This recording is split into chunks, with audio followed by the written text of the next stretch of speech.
महाराज उत्तानपाद जो हैं बड़े धर्मशील राजा हैं। इनकी दो रानियां हैं, ध्यान देकर सुनेंगे भैया। महाराज उत्तानपाद की दो रानियां हैं, एक का नाम है सुनीति और दूसरी का नाम है सुरुचि। धर्म पूर्वक महाराज उत्तानपाद का जो विवाह हुआ, जिन्हें धर्मपत्नी कहना चाहिए, वो तो है देवी सुनीति। वैदिक विधि से विवाह करके राजा ने उन्हें लेकर के आए थे, बड़ी रानी है। एक बार की बात कि महाराज उत्तानपाद वन में शिकार खेलने के लिए गए और वहां एक कन्या को देखा जिसका नाम था सुरुचि। दिखने में बहुत सुंदर थी, तो महाराज रूपाकर्षण के कारण उसे भी लेकर के आ गए कि अपनी रानी बना लेंगे। अब जैसे ही सुरुचि आई, महाराज के साथ गंधर्व विधि से विवाह करके ले आए। द्वार पर सुरुचि आई तो उसने शर्त रख दी कि महाराज महल में या तो मैं रहूंगी या सुनीति रहेगी, दोनों एक साथ नहीं रह सकते, एक ही कोई रहेगा। अब राजा उत्तानपाद जो हैं वो छोटी रानी सुरुचि के रूपाकर्षण के कारण महाराज यह निर्णय ले लेते हैं कि ठीक है, मैं अपनी धर्म भार्या धर्म पत्नी सुनीति को महाराज कहीं और रहने की व्यवस्था कर दूंगा। क्या किया राजा ने? सुनीति को महलों से बाहर कहीं कुछ दूर पर रहने की अलग व्यवस्था बना दी, वहां रहने लगे। जिस समय राजा ने देवी सुनीति को महलों से निकाला, उस समय माता सुनीति गर्भवती थी। उस गर्भावस्था में पति की आज्ञा मानकर सुनीति कुछ दूर जाकर के अलग एक स्थान पर रहने लगी। सुरुचि के साथ महाराज महलों में रहने लगे। कालांतर में समय आगे बढ़ा और देवी सुरुचि भी गर्भवती हो गई। दोनों ही माताओं ने समय अंतराल के बाद में बच्चों को जन्म दिया। बोले देवी सुनीति ने जिस बालक को जन्म दिया, मां ने अपने बेटे का नाम क्या रखा? ध्रुव। देवी सुनीति ने अपने पुत्र का नाम ध्रुव रखा। और जो छोटी रानी सुरुचि हैं, उनके यहां भी बेटे ने जन्म लिया, तो उनने अपने बालक का नाम उत्तम रखा। अब इसमें समझने की बात यह है कि महाराज ये उत्तानपाद कौन है, किसे कहते हैं उत्तानपाद? यदि शाब्दिक अर्थ देखेंगे तो उत्तानपाद का अर्थ होता है जिसके पैर ऊपर हो और सिर नीचे हो, उत्तम पाद वाला, है ना।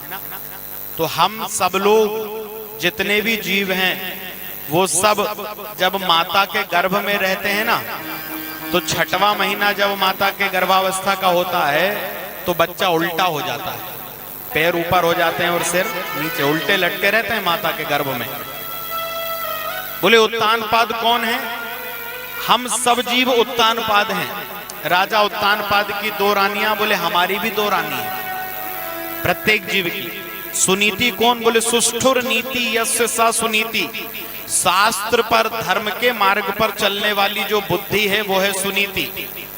और सुरुचि बोले स्वरुचिर यस्य सा सुरुचि, स्वयं की मर्जी से काम करने वाली जो बुद्धि है वो है सुरुचि। अब देखो यहां समझ लेना बात को।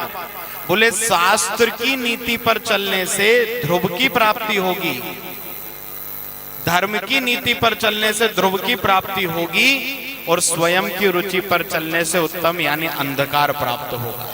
इसलिए कथा हमें बता रही है कि यदि श्रेष्ठ जीवन चाहिए, यदि हम ध्रुव पद को प्राप्त करना चाहते हैं, तो उसके लिए हमें कभी भी धर्म और शास्त्र को छोड़ना नहीं चाहिए। धर्म शास्त्र के अनुसार चले, वहां सब कुछ महाराज वर्णित है, पूरा जीवन जीना सिखाया गया है। दोनों बच्चे अपनी अपनी माताओं के पालन में बढ़ने लगे। उत्तानपाद नंदन ध्रुव लगभग 4 वर्ष के हो गए। एक दिन उनने अपनी मैया से पूछा कि माँ मेरे पिताजी कहाँ हैं? मेरे साथ जितने बच्चे खेलने आते हैं सबके पिताजी हैं, मेरे पिताजी नहीं है क्या? छोटा सा बालक है, नन्हा सा अबोध बुद्धि है, जानता नहीं। कुछ मैया ने सहज भाव में कह दिया, बेटा ये जो सामने महल दिख रहा है ना, इस महल के जो राजा हैं महाराज उत्तानपाद, वो ही तुम्हारे पिता है। क्या? मैं महाराज उत्तानपाद का पुत्र हूं? हाँ हाँ हाँ, तुम उन्हीं के बेटे हो। ओहो, ध्रुव को पता चला तो अपनी मैया से तुरंत ही ध्रुव कहने लगे कि माँ मैं एक बार पिता की गोद में बैठना चाहता हूँ, जाकर मुझे पिता से मिलना है। माँ ने कह दिया चला जा। अब छोटा सा बालक दौड़ते दौड़ते दौड़ते पहुंच गया राजमहल के अंदर। जैसे ही पहुंचा तो महाराज उत्तानपाद सिंहासन पे बैठे हुए थे। ध्रुव भी चढ़ करके राजा उत्तानपाद के पास दौड़कर जाने लगे, लेकिन राजा के पास पहुंचते उससे पहले ही विमाता सुरुचि ने हाथ पकड़ के ध्रुव को वापस खींच लिया। पिता की गोद में बैठने जा रहे ध्रुव को हाथ पकड़ के विमाता सुरुचि ने वापस उतार दिया। ध्रुव ने कहा माँ मुझे पिता की गोद में बैठना है। क्या बोली सुरुचि?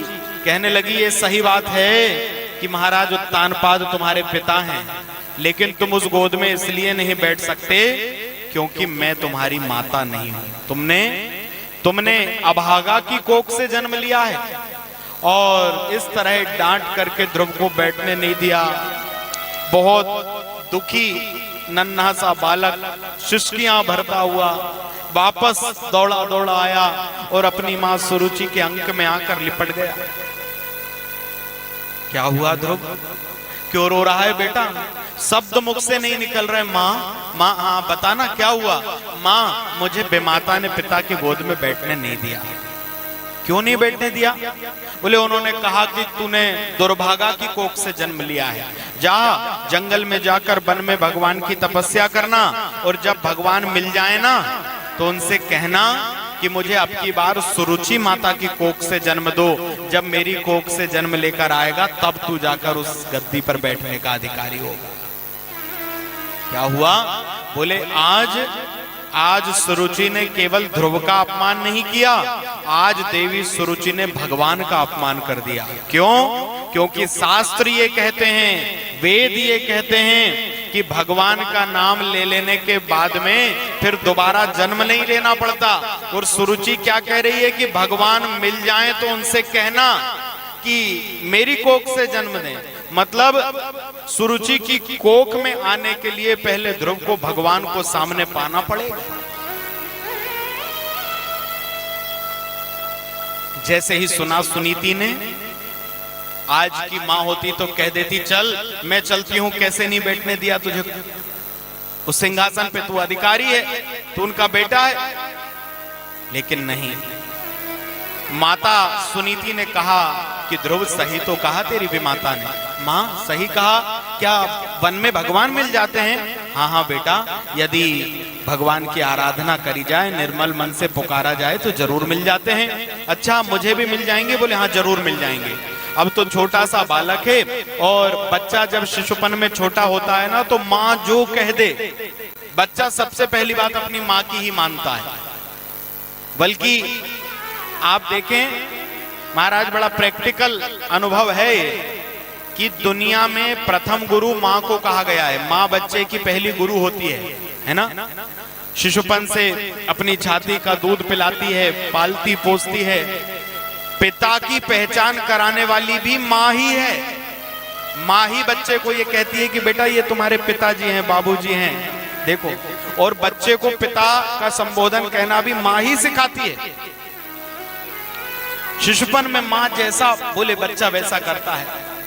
और इसलिए तो कहा गया कि यदि माँ चाहे, केवल माँ चाह ले, मुझे मेरे बेटे को क्या बनाना है, बच्चे को क्या बनाना है, सब कुछ माँ की मुट्ठी में है। लेकिन महाराज स्थिति ऐसी है कि शिशुपन का वो समय, बालपन का वो समय, लाड़ प्यार दुलार और ऐसा निकल जाता है कि हम उस समय तक गंभीर हो ही नहीं पाते कि हमें हमारे बच्चे को क्या बनाना है, और देखते ही देखते समय आगे निकल जाता है। 4 वर्ष के बेटे को माता ने कह दिया कि वन में भगवान मिल जाएंगे, तो ध्रुव ने मान लिया कि मेरी माँ कभी झूठ नहीं बोलती, मेरी माँ ने कहा है तो भगवान जरूर मिलेंगे। और नन्हा सा बच्चा, माँ मैं वन में जा रहा हूँ भगवान को रिझाने के लिए। हाँ हाँ ध्रुव चले जाओ। और माँ की आज्ञा लेकर बच्चा वन की ओर चल दिया। उसी समय महाराज भगवान ने देव ऋषि नारद जी को आज्ञा दे दी, नारद जाओ और जाकर के ध्रुव की परीक्षा ले लो, ध्रुव को मंत्र दे दो, क्योंकि मैं अब अवश्य ध्रुव से मिलने के लिए जाऊंगा। मन में जब संकल्प महाराज दृढ़ हो जाए ना बिल्कुल कि जिसको कोई हटा नहीं सकता, तो फिर देव शक्तियां हमारा साथ देने लगती हैं। आप कभी महसूस करना, यदि आप कभी कोई सत्कर्म करने का मन में विचार बना लो, कोई अच्छा काम करने का विचार बिल्कुल संकल्प बना लो, दृढ़ संकल्पित हो जाओ कि नहीं मुझे ये करना ही है, आपके संकल्प में संशय नहीं होना चाहिए। यदि आपका दृढ़ संकल्प हो जाएगा तो संकल्प होते ही प्रकृति और देव शक्तियां आपका साथ देने के लिए वहां पे आ जाएंगी। छोटा सा बालक भगवान को रिझाने चला तो देवताओं के ऋषि नारद जी आ गए। अरे अरे उत्तानपाद नंदन ध्रुव, कहां जा रहे हो? जैसे ही नारद जी को देखा तो साष्टांग गिर गया चरणों में। क्यों? क्योंकि माँ ने बचपन से सिखाया है कि बेटा संत ब्राह्मण कभी भी मिले तो माथा टेक के चरणों में प्रणाम करना। नारद जी मन में सोचने लगे पहली सीढ़ी तो पार कर गया। महाराज जैसे ही महात्मा को देखा चरणों में गिर गया, प्रणाम कर लिया, नारद जी प्रसन्न हो गए कि इसने पहली सीढ़ी पार कर ली। नारद जी ने पूछा कहां जा रहे हो? बोले वन में जा रहा हूं। क्यों? बोले मेरी माँ ने बोला है वन में भगवान मिल जाएंगे, भगवान को ढूंढने जा रहा हूं। नारद जी ने परीक्षा ली। नारद जी ने कहा अरे ध्रुव, वन में तो बड़े बड़े शेर होते हैं, जंगली पशु होते हैं, खा जाएंगे तुमको, लौट जाओ वापस।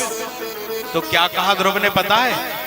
ध्रुव कहने लगे आप कैसे महात्मा हो? मेरी मैया तो कहती है कि महात्मा भगवान से मिलाने वाले होते हैं, मैं भगवान से मिलने जा रहा हूं तो आप कह रहे हैं घर लौट जाओ। मुझे तो लगता है आप नकली महात्मा हो महाराज। जैसे ही महाराज नारद जी ने सुना कि अरे ये तो दृढ़ संकल्पित होकर के आया है, नारद जी ने उसी समय उत्तानपाद नंदन ध्रुव के कान में मंत्र दे दिया, नमो भगवते वासुदेवाय। द्वादशाक्षर मंत्र। एक अच्छे शिष्य की तलाश हर एक गुरु को होती है। नारद जी जान गए कि इसको भगवान मिलने वाले हैं और जिसको भगवान मिलने वाले हों उसका गुरु मैं बन जाऊंगा। नारद जी ने कान में मंत्र दिया और मानो दूसरी ओर कथा ये सिखा रही है कि जब तक जीवन में गुरु नहीं मिल जाए, गुरु मंत्र नहीं मिल जाए, तब तक जीवन में परमात्मा की प्राप्ति संभव नहीं है। इसीलिए गुरु मंत्र परम आवश्यक है। गुरु मंत्र जीवन का आधार होता है। किसे गुरु बनाएं, किससे मंत्र लें, यह भी एक बहुत बड़ा प्रश्न है आज के समय में कि महाराज गुरु किसे बनाना चाहिए। शास्त्रों में जो लिखा है वो आपको बता रहे हैं कि गुरु सदैव ब्राह्मण देह को ही बनाना चाहिए। पहली बात तो ये। दूसरी बात, महाराज ब्राह्मण हो, ज्ञानी हो, वैदिक हो, धर्म कर्म में मर्यादित हो, और आप जिसे जीवन में गुरु के रूप में स्वीकार कर रहे हैं, आपकी अपार श्रद्धा गुरु के चरणों में हो, अपार श्रद्धा, कोई संशय नहीं हो।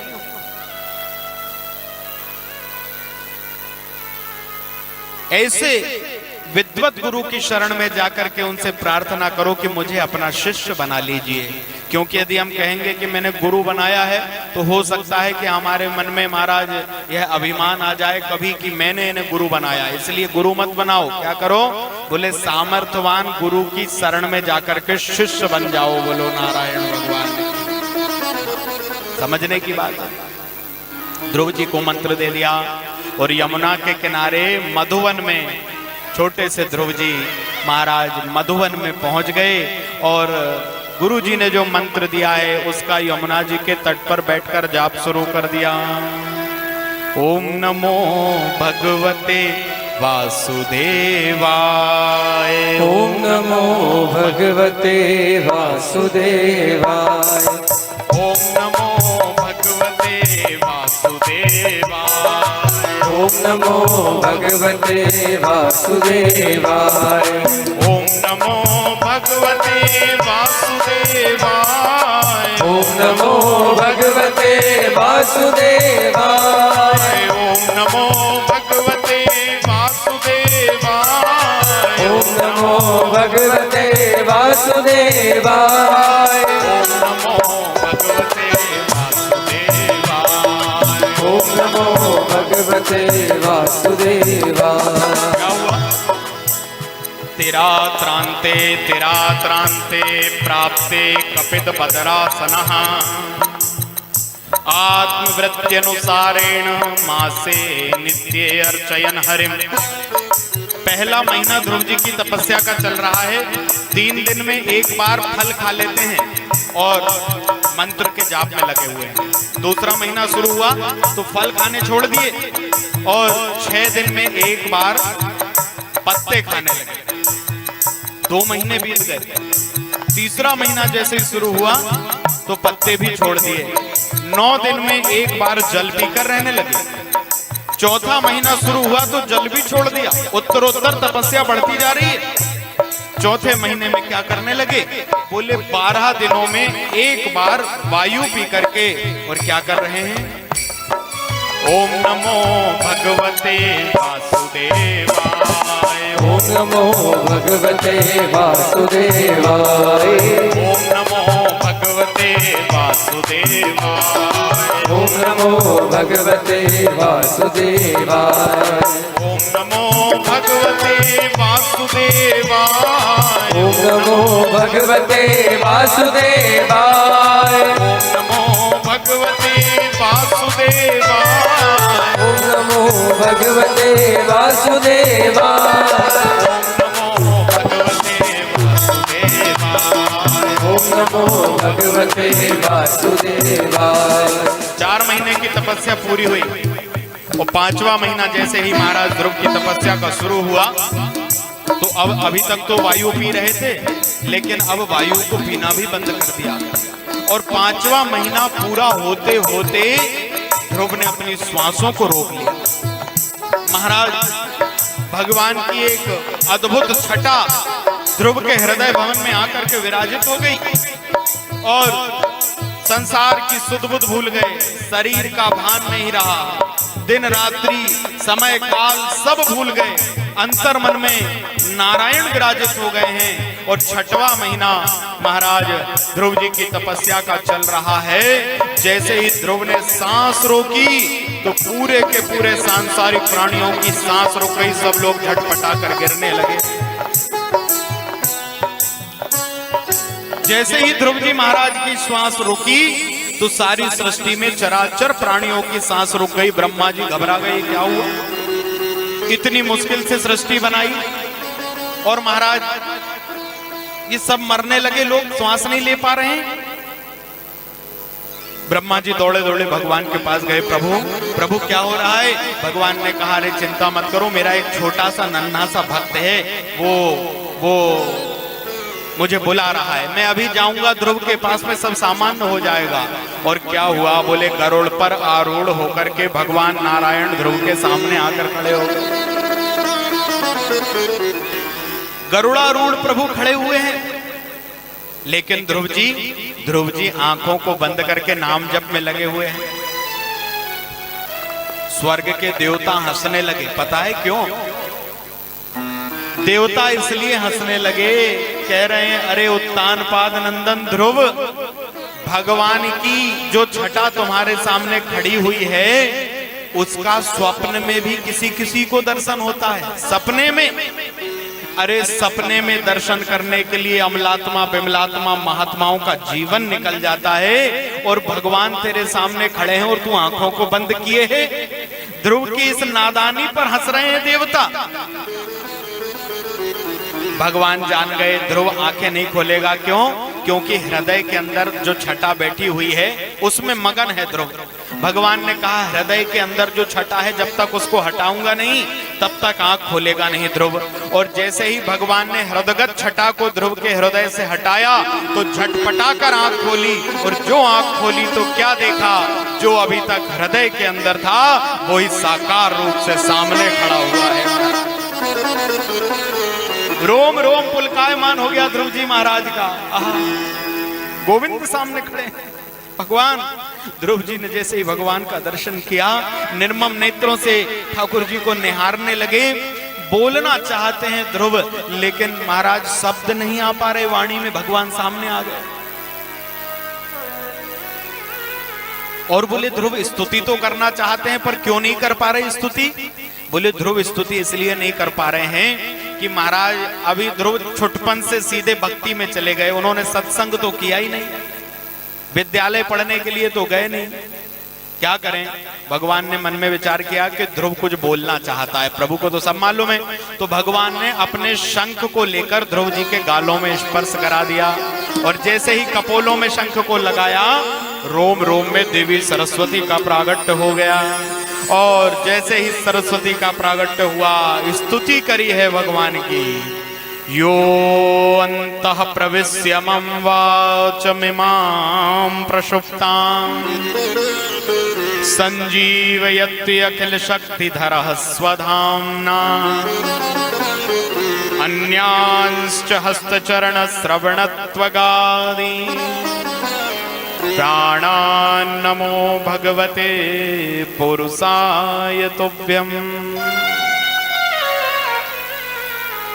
क्या कहा ध्रुव जी ने, प्रभु आप सर्वशक्तिमान हो, मेरे अंतःकरण में प्रवेश कर आपने अपने तेज से मेरी सोई हुई वाणी को जगा दिया है। श्रीमद् भागवत का ये जो मंत्र है भैया आपको बताएं, यदि कई बार ऐसा होता है ना कि शिशुपन में छुटपन में बच्चे बड़ी देरी से बोलते हैं या कभी कभी नहीं बोल पाते हैं या बहुत महाराज स्पष्ट नहीं बोल पाते हैं, तो महाराज श्रीमद् भागवत के इस मंत्र का एक अनुष्ठान होता है। किसी महाराज जानकार विप्र ब्राह्मण के द्वारा आप ध्रुव जी के द्वारा स्तुति में गाए हुए इस मंत्र का अनुष्ठान करवाइए और उसके अभिमंत्रित जल को उस बालक को लगातार 21 दिनों तक पिलाइए। आप चमत्कार देखेंगे कि महाराज भगवान उसकी वाणी में भी बोलने की शक्ति प्रदान कर देंगे। विश्वास। ध्रुव जी कह रहे हैं मेरी सोई हुई वाणी को जगाने वाले प्रभु आपका बार बार आपको प्रणाम करता हूं, आप सर्वशक्तिमान हो। भगवान ने कहा ध्रुव तुम्हें क्या चाहिए मांग लो। अब ध्रुव ने तपस्या क्यों करी थी कि पिता की गद्दी पर जाकर बैठना था, लेकिन जैसे ही भगवान सामने आए तो ध्रुव जी ने हाथ जोड़ लिए। भगवान ने कहा ध्रुव वरदान मांगो। माया हट गई। ध्रुव जी कहने लगे अब कछु और ना चाहिए मोरे, दीन दयाल अनुग्रह तोरे। प्रभु मुझे कुछ नहीं चाहिए, अब हाथ मिल गए, मैं क्या करूंगा, क्या मांगूंगा। भगवान ने कहा नहीं नहीं ध्रुव, दुनिया वालों को केवल यही ना लगे कि मेरे भजन करने वाले को केवल माला झोली मिलती है, दुनिया यह भी जान जाए कि मेरे भजन करने वाले को मैं राजा भी बना देता हूं। महाराज ध्रुव तुम्हें राजा बनना होगा। और 36,000 वर्षों के लिए भगवान ने ध्रुव जी महाराज को राजा बना दिया।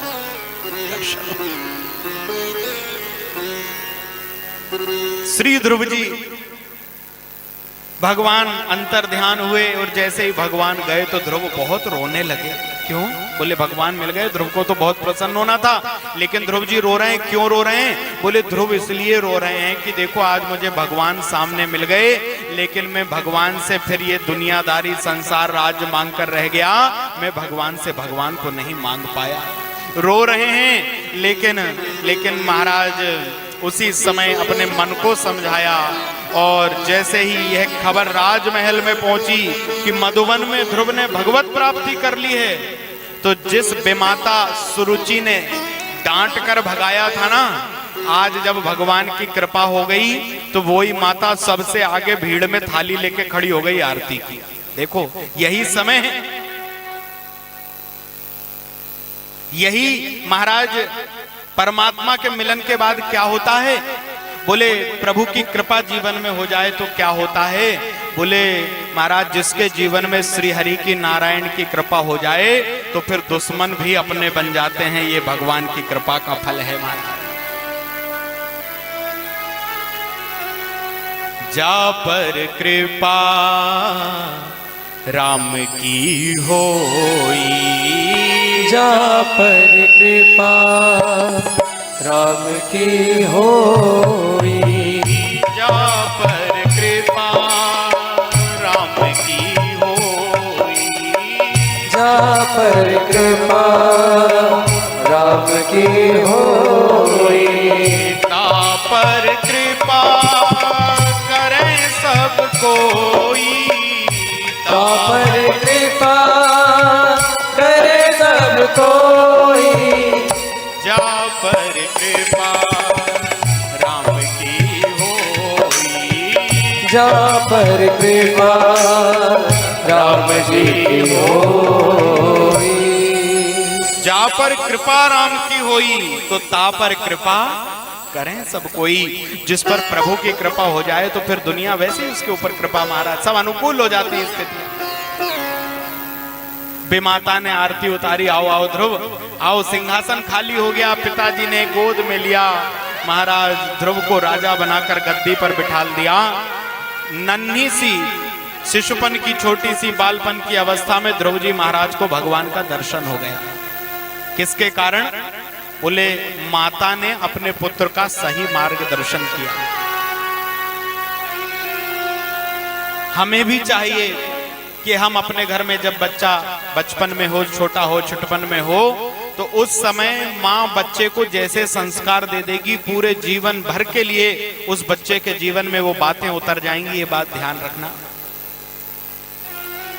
आपने बचपन में श्रेष्ठ संस्कार दे दिए, अच्छे संस्कार दे दिए, तो आपके बच्चे का यौवन भी अच्छा होगा महाराज, और दाम्पत्य भी अच्छा होगा, वानप्रस्थ भी अच्छा होगा। जब तक जीवन जिएगा श्रेष्ठतम तरीके से जिएगा। लेकिन बचपन में गलती कर दी और फिर सोचो कि यौवन में वो आपकी बात मान ले तो मानने वाला नहीं है। और इसका बड़ा साधारण उदाहरण है महाराज। पता है आपको, हम लोग अपने घर में कोई छोटा सा पौधा लगाएं, बोले वो पौधा जब तक छोटा रहे ना, साल 6 महीने 1.5-2 साल तक छोटा रहे, जब तक यदि वो कहीं आड़ा तिरछा हो रहा है तो हम क्या करते हैं, एक लकड़ी लगा के उसको सीधा कर देते हैं। यदि उसकी दिशा गड़बड़ हो रही है तो सीधा जाना चाहिए। एक लकड़ी लगाई और सीधा कर दिया, फिर धीरे धीरे वो और बड़ा हुआ और सीधा होकर के वृक्ष बन गया, है ना। अब जिसने पौधे को छोटेपन में लकड़ी लगाकर सीधा कर दिया और वो बड़ा होकर के सुंदर वृक्ष बन गया, कोई महाराज उस पौधे को जब वो तिरछा होकर के बढ़ रहा था लकड़ी नहीं लगाता, सीधा नहीं करता, उसे वैसे ही बढ़ने देता, और जब वो वृक्ष बन जाता और फिर सोचता कि इसकी डगानों को सीधा कर दूं, तो वो डगान टूट जाती है लेकिन सीधी नहीं होती। यही महाराज सीख है कि यदि हमने बच्चे को बचपन में अच्छे संस्कारों से सिंचित कर दिया, अच्छी बातों में जोड़ दिया, धर्म में जोड़ दिया, सत्संग में जोड़ दिया, अध्यात्म से जोड़ दिया, तो उसका यौवन भी अच्छा होगा और उसका महाराज बुढ़ापा भी बढ़िया होगा।